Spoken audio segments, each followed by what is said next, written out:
Spriječimo trudnoću maloljetnica u školskim klupama. Naziv je tribine koju je s ciljem ponovnog aktualiziranja tog nimalo bezazlenog problema u društvu organizirao bjelovarski HSLS.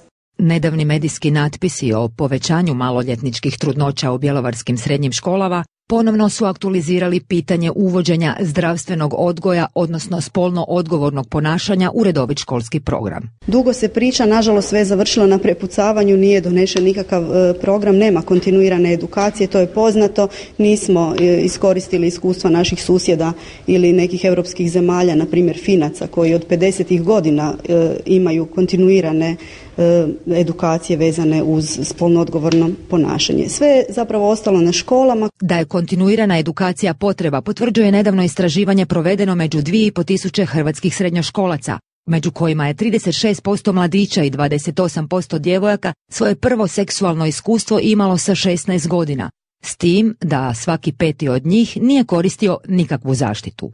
Dodatno zabrinjavajući podatak je da je 60% ispitanika u svoj prvi seksualni odnos ušlo pod utjecajem alkohola, a 13% njih pod utjecajem droge. O svemu tome, ali i o potrebi uvođenja zdravstvenog odgoja u obavezan školski program, upitali smo Bjelovarčane. Treba stvarno, ipak ja mislim da bi mladi ljudi poslušali malo više, da im se to objasni sve, jer nije dobro. Mladost je mladost, ludost.